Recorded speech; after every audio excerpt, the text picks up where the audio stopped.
இவங்களுக்கு மனிதநேயம்னா என்னன்னே தெரியாது. மனுஷனாவும் மதிக்க தெரியாது. என்ன நடந்துச்சுன்னு பார்த்தீங்கன்னா, தஞ்சாவூர் மாவட்டம் பாபநாசம் தொகுதி வேட்பாளர் நாம் தமிழர் கட்சியை சார்ந்த அனீஸ் பாத்திமா அப்படின்றவங்க பார்த்தீங்கன்னா, அம்மாப்பேட்டையில் இருக்க அவங்களுடைய தொகுதிக்கு போயிட்டு அங்கே ஓட்டிங்கெல்லாம் எப்படி நடக்குதுன்னு சொல்லிட்டு விசிட் பண்ண போயிருக்காங்க. அங்கே பார்த்தீங்கன்னா திமுக சேர்ந்த ஒருத்தர் பார்த்தீங்கன்னா பேட்ச் போட்டுட்டு அங்கே உள்ளே இருக்காங்க. அந்த பேட்ச் வந்து கழட்ட சொல்லி கேட்டிருக்காங்க.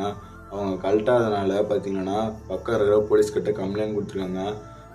எம்எல்ஏ கம்ப்ளைண்ட் கொடுக்குற அப்படின்னு சொல்லிட்டு அவங்கள வந்து அங்கே வந்து கை கலப்பு நடந்திருக்குங்க. அப்போ பார்த்தீங்கன்னா அனீஸ் பாத்திமா அப்படின்றவங்க 8 மாத கர்ப்பிணி பெண்ணுங்க. அவங்கள வந்து வயிற்றில் அடிச்சிருக்காங்க. அவங்க அந்த இடத்துல விழுந்திருக்காங்க, மயக்கம் போட்டு விழுந்திருக்காங்க. அவங்க ஏதாவது உயிருக்கு ஏதாவது ஆயிருந்தாலோ, அந்த குழந்தைக்கு ஏதாவது ஆயிருந்தாலோ யாருங்க பொறுப்பு? ஒரு உயிரை மதிக்காதவங்கெல்லாம் நீங்கள் வந்து ஒரு பொறுப்பில் இருந்து நீங்கள் அதிகாரத்தை வந்து என்னங்க பண்ண போகிறீங்க? அதனால் பார்த்தீங்கன்னா அம்மாப்பேட்டை போலீஸ் ஸ்டேஷனில் பார்த்தீங்கன்னா நாம் தமிழர் கட்சி சார்ந்தவங்க எல்லாருமே போராட்டம் பண்ணிகிட்டு இருக்காங்க. இதுக்கு தீர்வு கிடைச்சி அவனுங்க